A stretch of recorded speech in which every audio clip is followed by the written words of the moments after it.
ادھر سے وہی جواب سن کر بیگم آفندی کے آنے پر آئیں گی وہ چڑ کر بولی تھی، وہ کبھی نہیں آئیں گی۔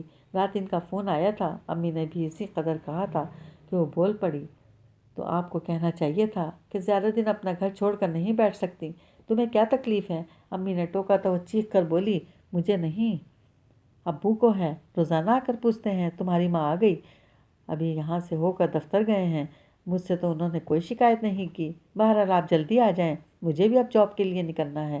اس نے کہہ کر سلسلہ منقطع کر دیا۔ پھر پہلے ناشتے کے برتن دھوئے، اس کے بعد جھاڑ پونچھ کر رہی تھی کہ ڈاکٹر عفان آ گئے۔ گیٹ کھلا تھا، میں سیدھا اندر چلا آیا۔ انہوں نے آتے ہی کہا تو ناگواری سے بولی، گیٹ کھلا ہونے کا یہ مطلب نہیں ہے کہ جو چاہے اندر آ جائے، آپ کو دستک دینی چاہیے تھی۔ آئندہ خیال رکھوں گا، انہوں نے کہا تو سج ڈھک کر پھر اپنے کام میں مصروف ہو گئی۔ سنو، گھر میں اور کوئی نہیں ہے کیا؟ کیوں؟ وہ کام ترک کر کے انہیں دیکھنے لگی۔ میں تم سے بحث کرنے یا لڑنے نہیں آیا، بلکہ شہریار کا سن کر آیا ہوں، انہوں نے ٹوک کر کہا تو بے بس سی ہو کر وہیں بیٹھ گئی۔ بہت افسوس ہوا، میری ابھی ابو سے ملاقات ہوئی تو انہوں نے بتایا، اس سے پہلے وہ مجھے فون کرتے رہے، لیکن میں اتفاق سے یہاں تھا نہیں، گاؤں گیا ہوا تھا، وہاں میری والدہ بیمار تھیں۔ وہ خود ہی بولے جا رہے تھے اور وہ یوں بنی بیٹھی تھی جیسے وہ اس سے نہیں کسی اور سے بات کر رہے ہوں۔ یقین نہیں آ رہا، بہت اچھا لڑکا تھا، ہوا کیا تھا اسے؟ انہوں نے اسے متوجہ کرنے کی خاطر سوال اٹھایا تھا اور وہ متوجہ تو ہوئی لیکن جواب نہیں دیا، تو وہ پوچھنے لگے، فائقہ کیسی ہے؟ زندہ ہے اور جب تک زندگی ہے جیے گی۔ وہ فائقہ کو سوچ کر بولی، جبھی کے لہجے میں درد سمٹ آیا تھا، میں اس کے پاس جانا چاہتا ہوں لیکن میرا خیال ہے میرا اکیلے جانا ٹھیک نہیں ہے۔ وہ اسے دیکھنے پر خاموش ہو گئے، پھر قدر توقف سے کہنے لگے، کچھ دیر کو سارے اختلافات بھلا دو رابعہ، اس کے پاس سے ہو کر میں تمہیں یہاں چھوڑ جاؤں گا۔ میں نے ابو سے بھی یہی کہا ہے کہ میں تمہیں لے کر فائقہ کے یہاں جاؤں گا، اس کے پاس امی ہیں، آپ اکیلے جا سکتے ہیں۔ اس نے جزبز ہو کر کہا، نہیں، تم ساتھ چلو گی۔ اٹھو، سونی اور عثمان کے آنے میں ابھی بہت وقت ہے، اس سے پہلے واپس آ جائیں گے، انہوں نے زور دے کر کہا، اور یہ موقع ایسا تھا کہ وہ زیادہ اڑ نہیں سکی اور ناچار اٹھ کر اپنے کمرے میں چلی گئی۔ کچھ دیر بعد کپڑے بدل کر واپس آئی تو ڈاکٹر عفان چلنے کو تیار کھڑے تھے۔ وہ خاموشی کے ساتھ باہر نکل آئی تھی۔ بہت بڑا سانحہ ہوا ہے۔ راستے میں ڈاکٹر عفان خود ہی بولنے لگے تھے، فائقہ کو سنبھلتے بہت وقت لگے گا، وہ کہ اس کی شادی ہمارے ساتھ ہی ہوئی تھی، لیکن مجھے یوں لگتا ہے کہ جیسے دونوں برسوں کا ساتھ تھا۔ اگر تم فائقہ سے پوچھو تو وہ بھی یہی کہے گی، تھوڑے سے وقت میں زندگی گزار آئی ہے۔ آپ ٹھیک کہہ رہے ہیں۔ اس کا اتفاق غالباً ڈاکٹر عفان کے لیے غیر متوقع تھا، جب ایک قدرے حیرت سے پوچھنے لگے، تمہیں بھی یہی لگتا ہے؟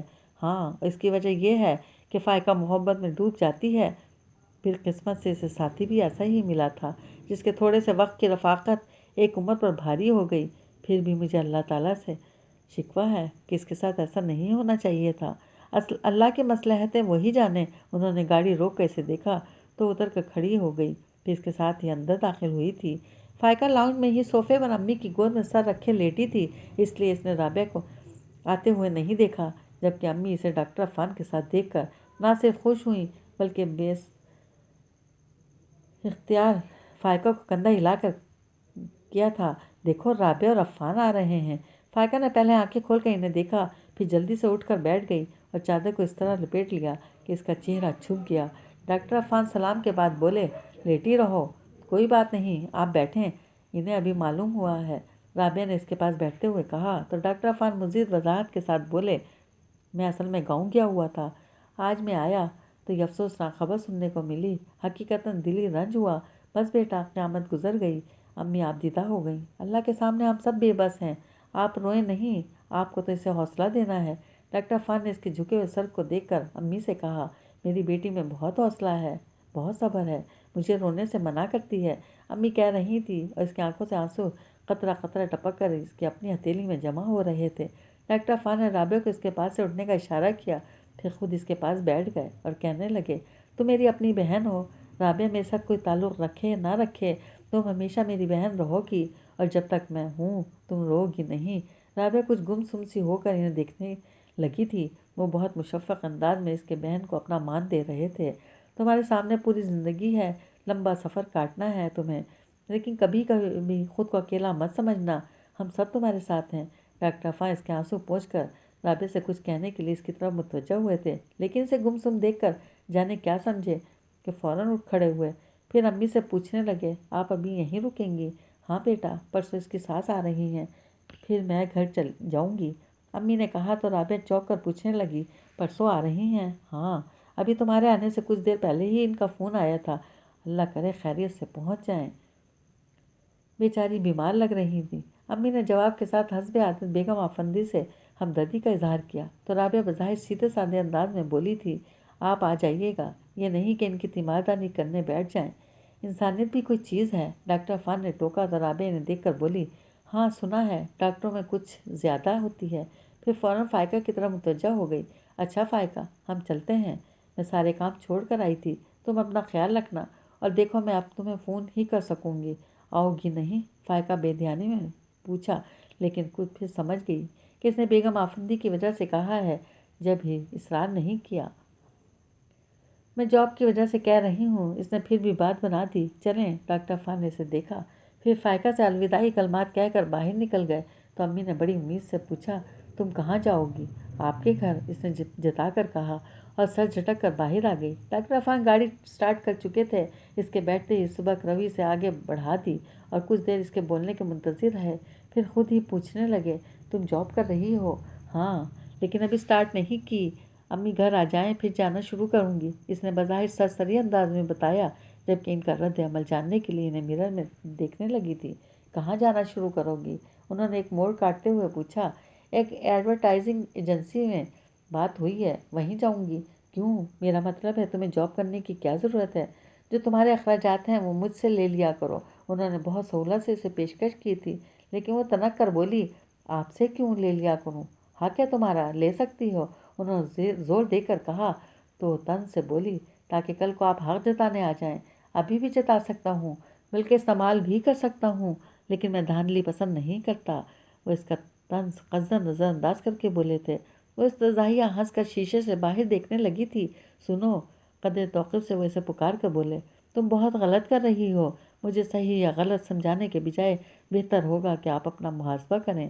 وہ تیز ہو کر بولی، دیکھو لڑو مت، ہم آرام سے بات کر سکتے ہیں۔ انہوں نے دھیرج سے کہا، مجھے کوئی بات نہیں کرنی، نہ سننی ہے، آپ اگر خاموش نہیں رہ سکتے تو مجھے یہیں اتار دیں، میں خود چلی جاؤں گی۔ اس کے مزید تیز ہونے پر انہوں نے ہونٹ بھینچنے کے ساتھ سپیڈ بڑھا دی تھی۔ میری زندگی میں بس ایک کتاب ہے، ایک خواب ہے اور تم ہو۔ یہ کتاب اور خواب کے درمیان جو منزلیں ہیں، میں چاہتا ہوں تمہارے ساتھ بسر کروں، یہی کل اثاثہ زندگی ہے، اسی کو ذات سفر کروں۔ میرے دل کے خوش خبر پہ بجز تمہارے کبھی کسی کا گزر نہ ہو، مگر اس طرح کہ تمہیں بھی اس کی خبر نہ ہو۔ وہ شہریار کی ڈائری کھولے بیٹھی تھی۔ ابتدائی اوراق میں اس نے یہ نظم اس وقت لکھی تھی جب وہ خود اس کا اسیر ہو چکا تھا اور چاہتا تھا کہ اسے خبر نہ ہو، کیونکہ وہ اسے دکھ نہیں دینا چاہتا تھا۔ جو دکھ میرے مقدر میں لکھا تھا اسے کون ٹال سکتا تھا؟ اس نے ڈائری بند کرتے ہوئے سوچا، پھر ایک نظر امی پر ڈال کے کمرے سے نکل آئی۔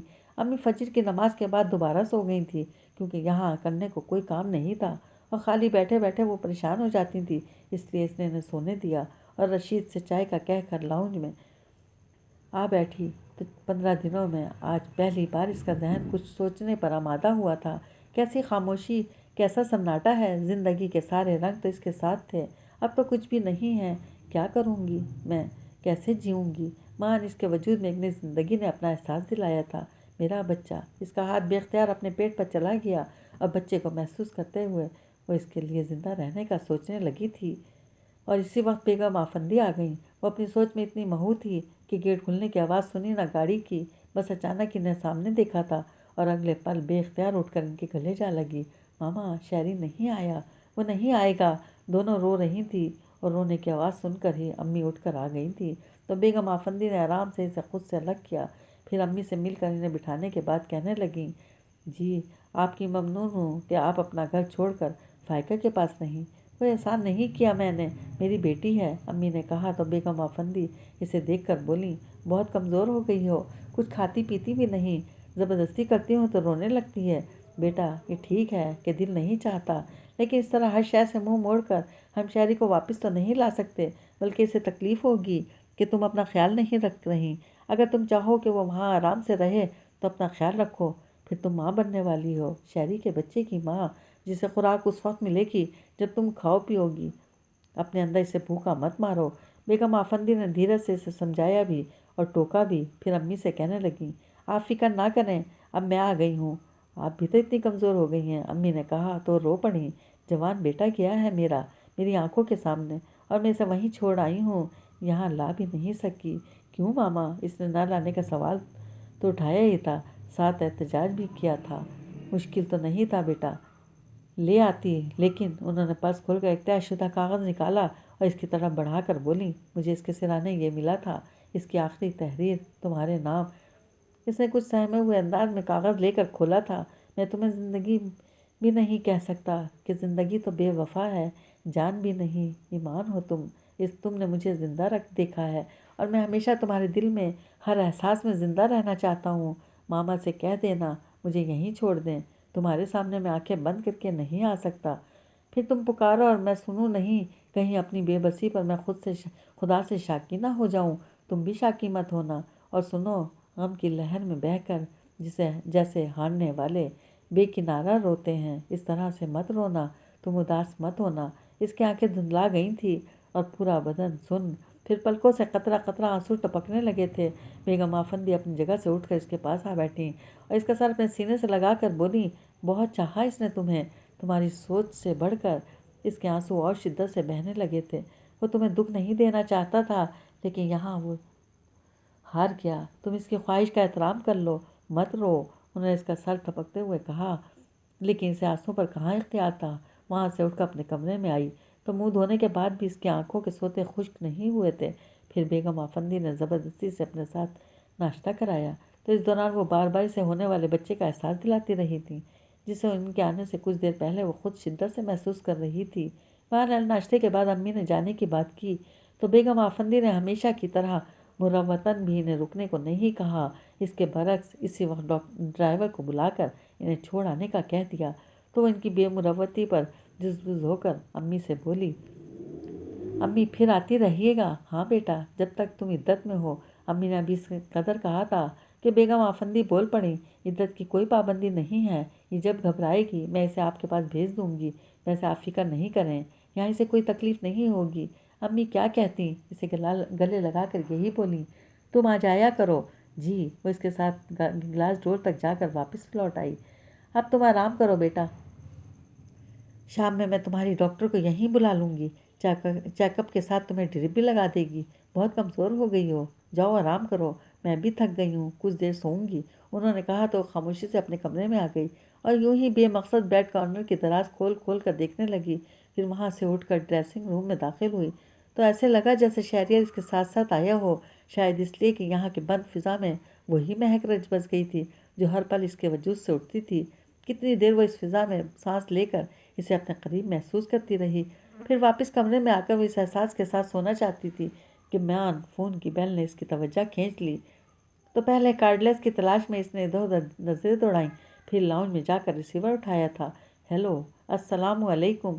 دوسری طرف اسفندیار تھا، جس کی آواز وہ فوراً نہیں پہچان سکی، جب یہ عام سے انداز میں جواب دیا، وعلیکم السلام، آپ شہریار کی مسز ہیں نا؟ ادھر سے پوچھا گیا تو اس بار وہ پہچان کر فوراً کہنے لگی، آپ اسفندیار ہیں نا؟ پلیز فون مت بند کیجیے گا، مجھے آپ سے بہت سی باتیں کرنی ہیں۔ جی۔ وہ غالباً حیران ہوا تھا، میں نے تو کبھی فون بند نہیں کیا، آپ سن رہے ہیں نا؟ وہ اس کی بات پر دھیان دیے بغیر اپنی کہے گی، مجھے شہری نے آپ کے بارے میں بتایا تھا، آپ پلیز یہاں آ جائیں۔ شہری نے کہا تھا کہ سب کچھ آپ کا ہے، میں کوئی دعویٰ نہیں کروں گی، میرے لیے سب کچھ شہری تھا، اس کے بعد مجھے کچھ نہیں چاہیے، آپ آ رہے ہیں نا؟ Hello hello Asfandyar. دوسری طرف کوئی آواز نہیں تھی۔ اس نے کریٹن پر ہاتھ مارا، لیکن وہاں پہلے ہی بیگم آفندی کا ہاتھ موجود تھا۔ وہ پھر بھی نہیں سمجھی اور انہیں دیکھ کر سادگی سے کہنے لگی، ماما، اسفندیار کا فون تھا، مجھ سے شہری نے کہا تھا کہ میں انہیں بقیہ الفاظ اس کے حلق میں ہی رہ گئے کیونکہ بیگم آفندی کے زوردار تماچے نے اس کی آواز بند کر دی تھی۔